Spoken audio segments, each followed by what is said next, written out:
नमस्कार साथियों, ठीक हो सब लोग। दोस्तों, आज ऑर्गेनिक केमिस्ट्री स्टार्ट करने जा रहे हैं अपने। सबसे पहले तो मैं आप सभी का हार्दिक अभिनंदन करता हूं Ashok Sharma hope education channel पर। ऑर्गेनिक केमिस्ट्री क्लास 12 क्या वैसे सभी के लिए यूजफुल है ये ऑर्गेनिक केमिस्ट्री क्लास, चाहे वो 11th 12th या आप लोग आगे की तैयारी भी कर रहे हैं तो आपको बहुत काम आएगी। ऐसी एक श्रृंखला का मैं शुभारंभ करने जा रहा हूँ। आप लोग वीडियो को स्टार्टिंग से एंडिंग तक देखेंगे, कॉपी पेन अपने पास लेकर के बैठेंगे तो आप लोगों को ये समझ में आएगा। दोस्तों, हम जीरो से शुरू करेंगे, एकदम शून्य से। जहाँ से केमिस्ट्री ऑर्गेनिक की शुरुआत होती है वहाँ से शुरू करेंगे। और ये चैप्टर नंबर हम क्लास 12th का ऑर्गेनिक केमिस्ट्री का पहला चैप्टर लेंगे। 4 दिन तक आप लोगों को मैं केमिस्ट्री का इंट्रोडक्शन करवाता रहूँगा, परिचय करवाता रहूँगा और उसके बाद हम चैप्टर के अंदर प्रवेश करेंगे। आप लोग एक बार चैप्टर का नाम लिख सकते हैं। चैप्टर नंबर 10 है ये ऑर्गेनिक केमिस्ट्री का 12th क्लास का ऑर्गेनिक का पहला चैप्टर है। ये चैप्टर का नाम है एल्किल और एरिल हैलाइड। आप लोग नाम लिखें, एल्किल और एरिल हैलाइड। सबसे पहले आप लोग यहाँ पर कुछ एक चीज़ें लिखिए। आप क्वेश्चन लिख लिए, आप लोग प्रश्न लिखो। आप एल्किल श्रृंखलाओं का परिचय दीजिए, ये क्वेश्चन लिखो। आप एल्किल श्रृंखलाओं का परिचय दीजिए। एल्किल श्रृंखलाओं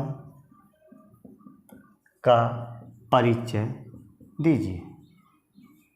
एकदम जीरो से समझेंगे आप लोग, जीरो से भी नीचे से समझेंगे आप, एकदम आराम से समझेंगे। देखो दोस्तों, एक तत्व है कार्बन। कार्बनिक रसायन पढ़ रहे हैं आप तो कार्बन का बहुत ज़्यादा रोल है यहाँ पर। कार्बन और कार्बन की संयोजकता होती है 4। कार्बन की संयोजकता होती है 4। इसका मतलब कार्बन के साथ 4 बंध बनेंगे। ये बंध चाहे तो आप ऐसे 4 सिंगल बॉन्ड बनाओ, ऐसे बन सकते हैं। चाहे आप 2 सिंगल बॉन्ड और 1 डबल बॉन्ड बनाओ, ऐसे बन सकते हैं। चाहे आप 2 डबल बॉन्ड बनाओ, चाहे आप 1 सिंगल बॉन्ड और 1 ट्रिपल बॉन्ड बनाओ। यानी या तो चारों एकल बंध हो सकते हैं, 1 द्विबंध हो सकता है, 2 एकल बंध हो सकते हैं, 2 द्विबंध हो सकते हैं, या 1 त्रिबंध और 1 एकल बंध हो सकता है। यानी कार्बन की 4 संयोजकताएं हैं, आपको 4 बंध बनाने हैं। वो चाहे किसी भी प्रकार से बंध बनने चाहिए। अब आप समझो, यदि कार्बन के साथ केवल एकल बंध है, कार्बन के साथ मान लीजिए आप केवल हाइड्रोजन जोड़ रहे हैं। पहली बात तो कार्बन के साथ आप केवल हाइड्रोजन जोड़ दो तो बनता है हाइड्रोकार्बन। आप लोगों ने नाम सुना होगा हाइड्रोकार्बन। अब मैं आपको हाइड्रोकार्बन से स्टार्ट करवाऊंगा, जो यहाँ पहला पॉइंट होगा। ये आधे घंटे के लगभग वीडियो होंगे। कोई भी प्रकार की परेशानी हो तो आप लोग कमेंट बॉक्स में करेंगे। आप लोग पहले समझेंगे हाइड्रोकार्बन। थोड़ा सा हाइड्रोकार्बन के बारे में जान लो आप। हाइड्रोकार्बन मैं साथ चार्ट बना देता हूँ, आपको थोड़ी सुविधा रहेगी। हाइड्रोकार्बन नाम से देखो आप, हाइड्रो यानी हाइड्रोजन और कार्बन से मिलकर बने यौगिक हाइड्रोकार्बन होते हैं। हाइड्रोजन व कार्बन से मिलकर बने यौगिक हाइड्रोकार्बन है। ये बात तो आप लोगों को क्लियर समझ में आ गई। जैसे आप लोग मान लीजिए कार्बन है, कार्बन की संयोजकता है 4, आपने 4 हाइड्रोजन जोड़ दिए 4। तो आप देखो यहाँ पर केवल हाइड्रोजन है और कार्बन है। तो कार्बन और हाइड्रोजन इनसे मिलकर के बने यौगिक हाइड्रोकार्बन। हाइड्रोकार्बन में आपको कार्बन और हाइड्रोजन के अलावा और कुछ नहीं मिलेगा। हाइड्रोकार्बन दो प्रकार के होते हैं, थोड़ा सा परिचय इनका भी लीजिए। एक होते हैं संतृप्त हाइड्रोकार्बन। हाइड्रोकार्बन को हम शॉर्ट में HC लिखते हैं। HC, H यानी हाइड्रो, C यानी कार्बन। एक होता है असंतृप्त हाइड्रोकार्बन। संतृप्त हाइड्रोकार्बन और असंतृप्त हाइड्रोकार्बन। अभी आप लोगों ने क्या लिखा कि कार्बन के साथ एकल बंध हो सकते हैं। यदि कार्बन कार्बन के बीच, जैसे कार्बन के साथ दूसरा कार्बन जुड़ा है, तीसरा कार्बन जुड़ा है, ऐसे जुड़ते रहते हैं। यदि कार्बन के साथ कार्बन जुड़ा है मान लो, और कार्बन कार्बन के बीच एकल बंध है, तो वो संतृप्त हाइड्रोकार्बन है। और यदि द्विबंध है या त्रिबंध है तो वो असंतृप्त हाइड्रोकार्बन है। क्लियर? तो संतृप्त हाइड्रोकार्बन में क्या होगा, कार्बन कार्बन के बीच एकल बंध होगा। इनका नोट्स बना लेना साथियों। कार्बन कार्बन के बीच एकल बंध, ये तो है संतृप्त हाइड्रोकार्बन। और यदि कार्बन कार्बन के बीच कम से कम एक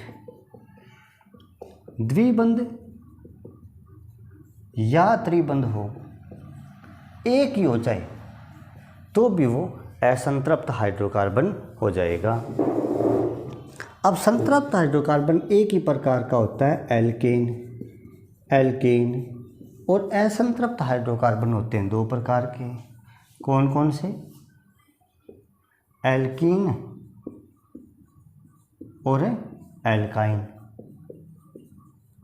एल्कीन और एल्काइन। जो एल्केन है उनमें कार्बन कार्बन के बीच एकल बंध है, इंग्लिश में बोलते हैं इसको सिंगल बॉन्ड है। एल्कीन में कार्बन कार्बन के बीच द्विबंध है, यानी डबल बॉन्ड है, कम से कम एक। और एल्काइन में एक कार्बन कार्बन के बीच त्रिबंध है, यानी ट्रिपल बॉन्ड है।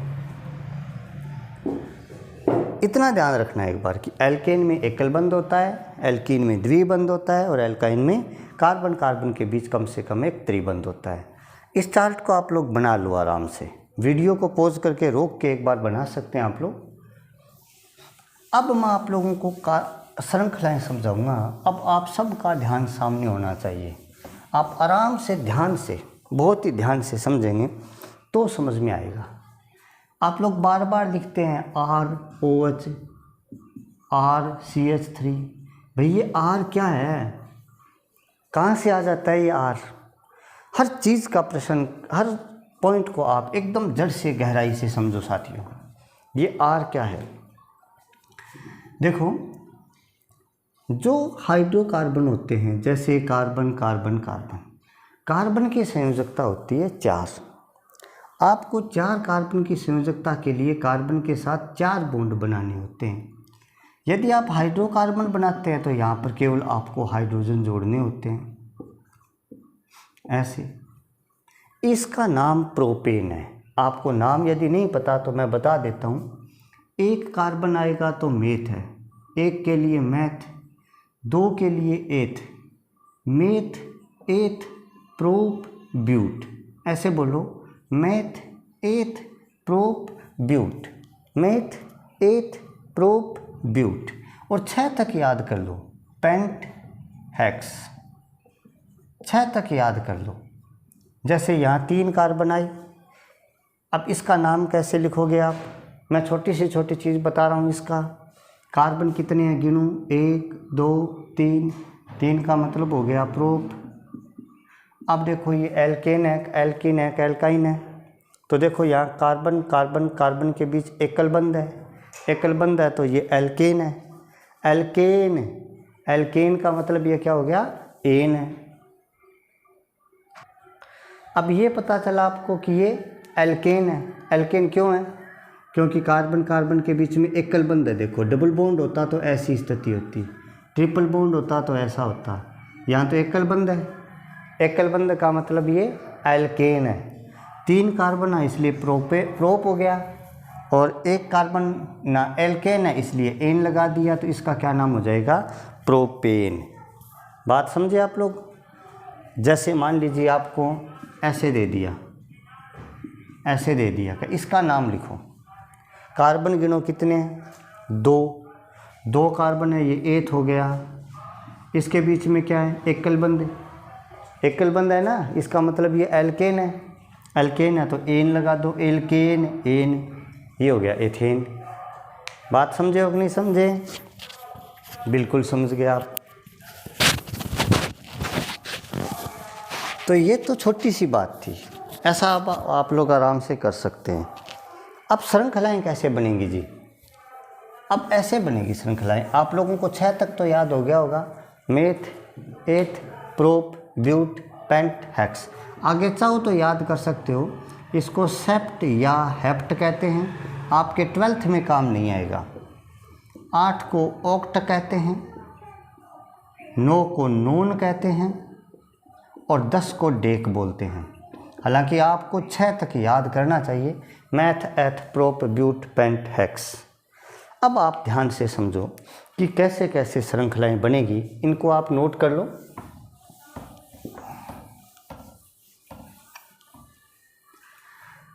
जो आर है वो क्या चीज़ है? अब देखो आप, कार्बन की संयोजकता 4, यदि आप चारों के साथ H जोड़ दोगे तो ये बन गया मेथेन। मेथेन, एक ही कार्बन है तो ये बन गया मेथेन। मेथेन का एक H हटा दो आप, ये क्या बन गया? गौर से देखो आप, CH3 बन गया। CH3 मेथेन था, H हटाते ही CH3, ये जो CH3 बना यही R है। R का मतलब आप एल्केन का कोई H हटाया है, जो बचा है वो R है, उसे एल्किल कहते हैं, एल्किल। अब इसका नाम क्या हो जाएगा? मेथिल। मेथिल। CH4 था, एक H हटाया, ये बन गया मेथिल। मान लीजिए आप 2 H हटाते तो क्या बनता? CH2 बनता, और CH2 का नाम होता मेथिलीन। साथियों पूरा वीडियो ध्यान से देखेंगे, कहीं से भी वीडियो को स्किप नहीं करेंगे। 10 सेकंड 5 सेकंड ऐसे करते हैं ना आप लोग, वह नहीं करेंगे। और एक बार समझ में नहीं आता 2 बार देखेंगे। शुरुआती वीडियो 2-2 बार देख लो, आपको देखना चाहिए। और नोट्स बनाना चाहते हो तो बना लो, मैं आपको ऑर्गेनिक केमिस्ट्री पूरी करवा दूंगा यदि आप रेगुलर पढ़ते जाएंगे तो। परफॉर्मेंस अच्छी रही आपकी, मैं पूरी करा दूंगा, लेकिन आप ध्यान से देखेंगे। एक H हटाया मेथिल, 2 H हटाए, क्या बन गया? CH2 methylene. यदि एक H और हटा देते हैं तो CH बनता है, उसको फॉर्म बोलते हैं। जैसे आप लिखते हैं ना फॉर्मेल्डिहाइड, है ना, formaldehyde HCHO, hello form CHX3, उसको फॉर्म बोलते हैं, फॉर्म CH। तब देखो ऐसा है, ये CH हो गया, 3 संयोजकताएं खाली है तो 3 बॉन्ड लगा दिया आपने, ये फॉर्म है, या फार्म भी बोलते हैं इसको कई लोग। खैर, यदि आपने एक H हटाया, CH4 था, आपने क्या किया? एक H हटाया, एक H हटाते ही तो बन गया मेथिल, 2 H हटाते ही बन गया मेथिलीन, और 2 H हटाए ना तो CH2 था, 2 बॉन्ड देखो, 2 लगा दिए मेथिलीन। 3 हटाते ही CH और 3 बंद बच गए ना, तो 3 बंद लगा दिए, इसका नाम हो गया फॉर्म। क्लियर, समझ में आया आपके? यदि 2 कार्बन हो तो क्या होगा? जैसे 2 कार्बन की बात करो, एक कार्बन समझ में आया, CH3 methyl, CH2 methylene, CH form, CH3 methyl, CH2 methylene. 2 विशेष याद रखो, CH3 मेथिल, CH2 मेथिलीन। अब नेक्स्ट बात देखो, यदि 2 कार्बन हो, कार्बन की संयोजकता 4 है, यानी आपको 4 बॉन्ड लगाने हैं, यहाँ H, यहाँ H, यहाँ H, बाकी जहाँ बच गए वहाँ H लगाना है। अब एक समझदार बच्चा समझ गया, कार्बन 2 सर एथ होता है, कार्बन कार्बन के बीच एकल बंध है, एन आएगा। सर एथेन होता है, बहुत अच्छा सोचा मित्रों आपने, एथेन है ये। एथेन का एक एच हटाओ, कोई एच ये हटा दो, क्या बन गया? CH3 CH2 ऐसा बन गया ना। अब कोई कहता है सर मैं तो ओ हाइड्रोजन को नहीं हटाऊँ, तो मैं गुरुजी ओ हटाऊँ, ये हटाओ, ये क्या बन गया देखो, CH2 CH3। ध्यान से देखो आप, CH2 CH3, ये और ये एक ही चीज़ है, ये भी CH3 CH2 है, ये भी CH3 CH2 है, इसलिए आप कहीं से भी हटाइए हाइड्रोजन, कोई फर्क नहीं पड़ेगा। इसको शॉर्ट में ऐसे लिखा जाता है अथवा। देखो कार्बन गिनो, इसके 2 कार्बन है, 5 हाइड्रोजन है, C2H5। और जैसे CH3 को मेथिल कहा था, C2H5 को एथिल बोलते हैं, एथिल। अब दूसरा हाइड्रोजन कहाँ से हटाएंगे, ये इम्पोर्टेंट है और ये समझना है। मान लीजिए आपने दूसरा हाइड्रोजन यहाँ से हटाया, एक तो यहाँ से हटाया था एथिल, तो आपके समझ में आ गया C2H5 एथिल है। अब आपने दूसरा हाइड्रोजन यहाँ से हटाया, तो ये बना CH2 CH2। यदि आपको CH2 CH2 CH2 CH2 नज़र आए, केवल CH2 CH2 नज़र आए, तो आपको लीन लगाना है, यानी ईन लगाना है। इसका नाम होगा एथिलीन, एथिलीन। आप सोचते होंगे सर आपने दूसरा हाइड्रोजन यहाँ से हटाया था, ये हटाया था, मैं तो ओ को नहीं हटावा, तो गुरुजी ओ हटाओ। अब फर्क पड़ गया, यदि यहाँ से H हटाते ये रहता तो CH2 CH2 था, यानी पहले तो ये ऐसे था, ऐसे था। अब क्या किया आप लोगों ने, अब आप लोगों ने जो H हटाया वो ऐसे हटाया। अब ये क्या बन गया देखो, CH3 CH3 CH CH, और इसकी 2 संयोजकताएं अधूरी, ऐसे रह गया। एक के कार्बन की 2 संयोजकताएं अधूरी रहती है, नोट कर सकते हो आप लोग ये बात। एक ही कार्बन की 2 संयोजकताएं अधूरी रहती हैं तो ईडीन लगाया जाता है, ईडीन ईडीन ईडीन ईडीन। कैसे, जैसे ये एथिल, ईडीन लगाने से क्या बनेगा, एथिलीडीन, एथिलीडीन।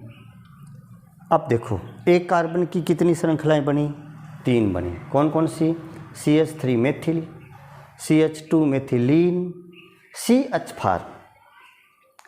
2 कार्बन की कितनी बनी, C2H5 ethyl, CH2 CH2 ethylene, CH3 CH एथिलीडीन।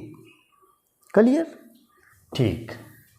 अब आए जी 3 कार्बन के पास, 3 कार्बन, 3 कार्बन का मतलब ये लीजिए, कार्बन की संयोजकता पूरी करने के लिए हाइड्रोजन लीजिए, ये हाइड्रोजन हाइड्रोजन हाइड्रोजन हाइड्रोजन।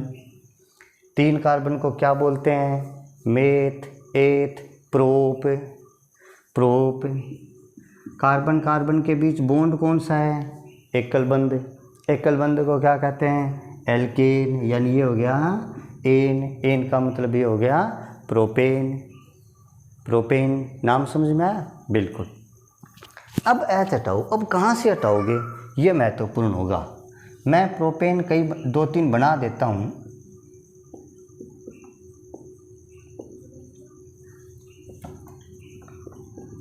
ऐसे, ये भी प्रोपेन है मान लीजिए। अब देखो आप, मान लो आप H यहाँ से हटाते हैं तो ये क्या बना, CH2 CH2 CH3 बन गया। मान लीजिए आप H यहाँ से हटाते हैं तो ये क्या बना, CH3 यानी CH3 CH2 CH2,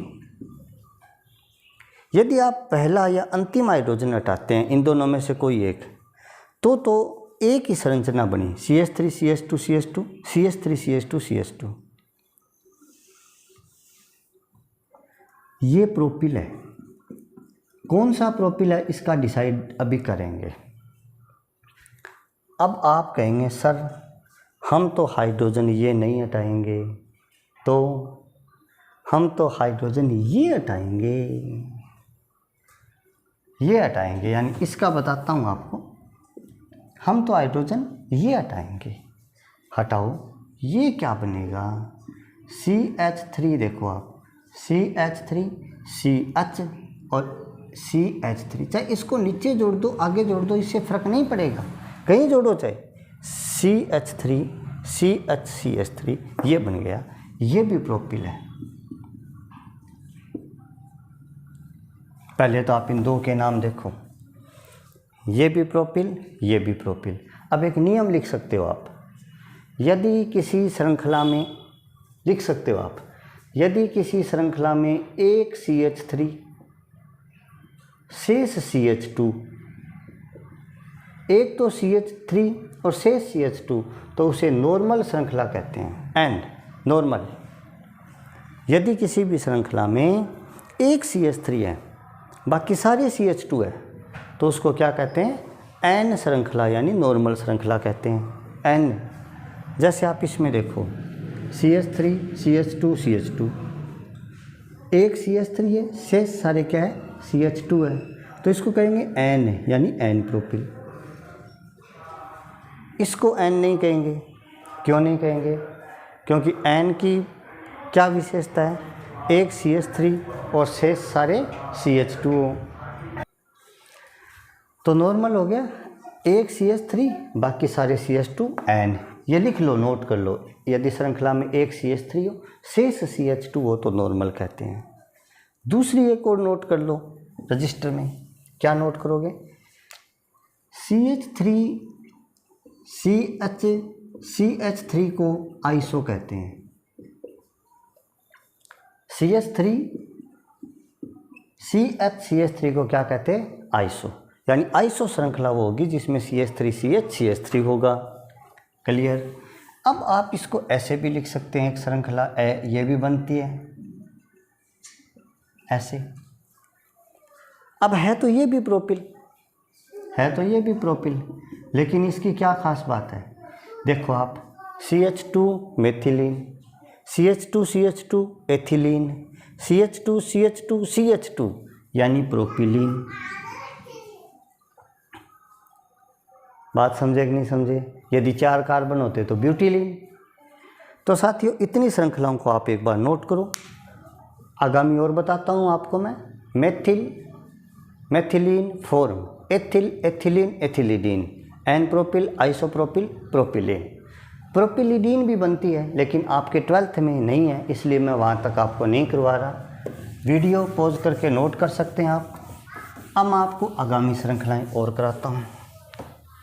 आज श्रृंखलाएं पूरी करवा दूंगा। अब देखो आप 4 कार्बन की श्रृंखलाएं मैं आपके सामने बना रहा हूँ, और अब आपको ध्यान से समझना चाहिए, इनको भी बहुत ही ध्यान से समझना है।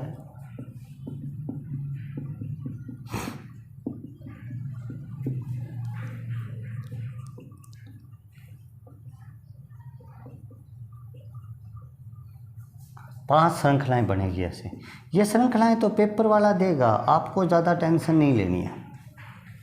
साथियों 4 कार्बन आए हैं ना श्रृंखला में, तो ब्यूटिल तो है वो, इसके बारे में तो आपको विचार ही नहीं करना।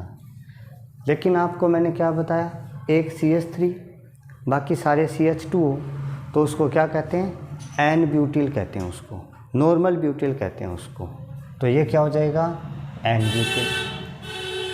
ये क्या है, CH2 CH2 CH2 CH2, ये ब्यूटिलीन है, ब्यूटिलीन, ये लो।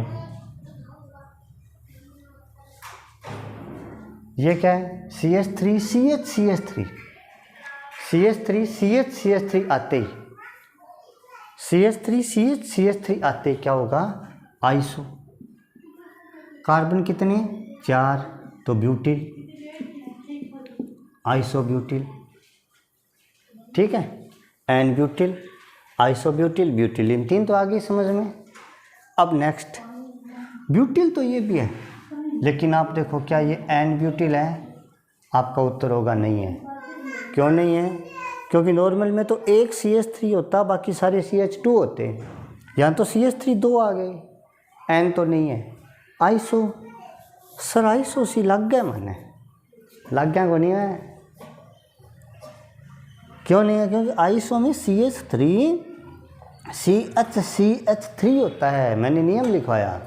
CH3 CH को आइसो कहते हैं। इसमें CH3 CH3 नहीं है, इसलिए इसको आइसो नहीं कहेंगे। तो क्या कहेंगे, इसमें आप ये देखें कि ये वाला जो कार्बन है, ये कितने कार्बन परमाणुओं से जुड़ा है। ये कार्बन 2 कार्बन परमाणुओं से जुड़ा है। यदि ये कार्बन 2 कार्बन परमाणुओं से जुड़ा है तो इसको द्वितीयक ब्यूटिल बोलते हैं। यह है द्वितीयक ब्यूटिल, 2 कार्बन परमाणुओं से जुड़ा होने के कारण द्वितीयक ब्यूटिल। ब्यूटिल तो ये भी है, 4 कार्बन है। क्या ये नियो ब्यूटिल है, नियो। याद रखना, नियो और द्रौपदी में कोई बहुत ज़्यादा फर्क नहीं है।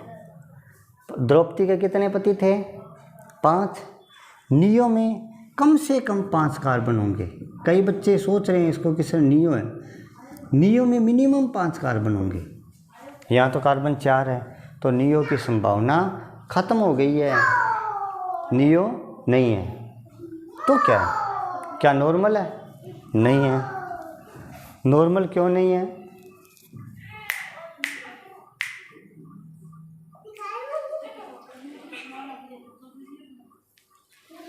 नॉर्मल क्यों नहीं है, नॉर्मल में तो CH3 CH2 आता, आइसो नहीं है। आइसो में CH3 CH3 होता है, ये तो CH3 CH3 नहीं है, आइसो भी नहीं है, तो नियो नहीं है, 5 कार्बन नहीं है। तो ये कार्बन कितने कार्बनों से जुड़ा है, तो 1 2 3 से जुड़ा है, तो ये हो गया तृतीयक ब्यूटिल। 2 से जुड़ा था द्वितीयक ब्यूटिल, 3 से जुड़ा था तृतीयक ब्यूटिल। ये 4 कार्बन की श्रृंखलाएं हैं, इनको नोट करो साथियों। वीडियो पॉज करके नोट कर लिया करो ताकि टाइम वेस्ट नहीं होगा। चलते मैंने वीडियो को रोक लिया करो 1 सेकंड के लिए और नोट करो इनको, साथ साथ नोट्स बनाओ आराम से, ठीक है। कोई भी दिक्कत हो यदि तो मेरा व्हाट्सअप नंबर है 9783319672। आप इन पर संपर्क कर सकते हैं और आप अपनी प्रॉब्लम यहाँ पर शेयर कर सकते हैं अपना नाम बताकर, ठीक है। प्रॉब्लम बताएंगे तो मैं आपको रिप्लाई करने का प्रयास करूँगा। व्हाट्सअप नंबर नोट कर लो। और आपको पता होगा बैच भी स्टार्ट हो चुके हैं, आप लोग बैच के लिए भी संपर्क कर सकते हैं, BSc और 12वीं दोनों के लिए।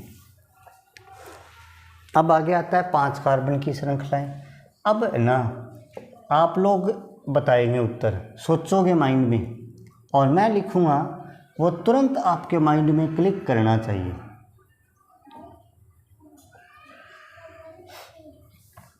तुरंत आपके माइंड में क्लिक करना चाहिए कि जो मैंने बताया वो आया।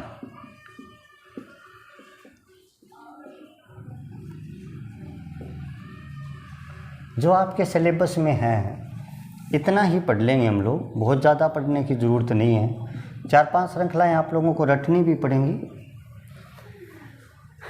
बताओ ये क्या है,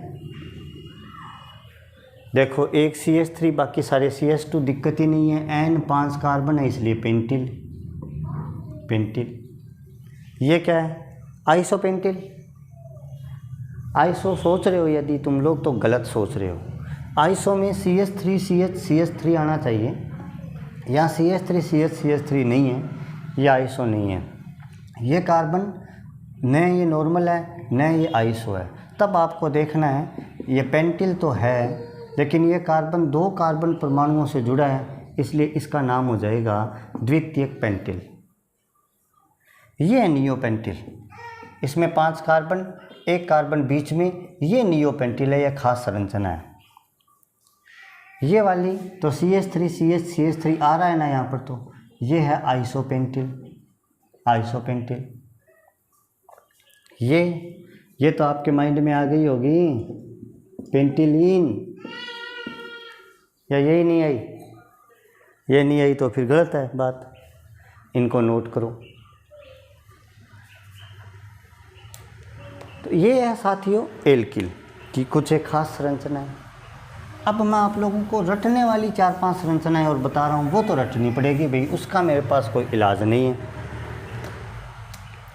रटने वाली श्रृंखलाएं लिख लो, चाहे रटने वाली श्रृंखलाएं जिनको रटना होगा। रटने वाली पहली श्रृंखला CH2 double bond CH, CH2 double bond CH, इस श्रृंखला को बोलते हैं वाइनिल। ये नोट करो, इनको रटना है। CH2 double bond CH vinyl होता है, CH2 डबल बॉन्ड CH। इसके आगे यदि CH2 और जोड़ देते हैं एलिल होता है। CH2 double bond CH vinyl है, इसके आगे CH2 और जोड़ दिया तो ये एलिल है। नंबर 3 बात, ये बेंजीन का एक हाइड्रोजन हटा दिया आप लोगों ने, यानी C6H5 कर दिया। C6H5 को फेनिल बोलते हैं, बेंजीन का H हटाया है। और यदि फेनिल संरचना के साथ CH2 और जोड़ देते हैं तो इसको बेंजिल बोलते हैं। ये 4 तो साथियों आप लोग रटो, इसको ऐसे भी लिख सकते हैं, या C6H5CH2, इनको रटना है। बाकी श्रृंखलाएं आपको मैंने करवाई है, उनको समझना है। साथियों आप लोगों को मैंने बताया, कमेंट बॉक्स में आप कमेंट करेंगे प्रॉब्लम यदि कोई आई तो। वीडियो कैसा लगा या कोई सुधार चाहते हो आप तो कमेंट करेंगे, कोई दिक्कत हो तो बताएंगे। होप एजुकेशन आप लोगों का बहुत बहुत स्वागत करता है। और साथियों कक्षा 12 और BSc के लिए बैच स्टार्ट हो चुके हैं। आप लोग 9783319672 पर कांटेक्ट कर सकते हैं। वीडियो पूरा देखना, एक बार में समझ में नहीं आए तो दोबारा देखना। वीडियो शेयर करें, अपने साथियों को भी बताएं, चैनल को सब्सक्राइब करें, बेल आइकन प्रेस करें। धन्यवाद।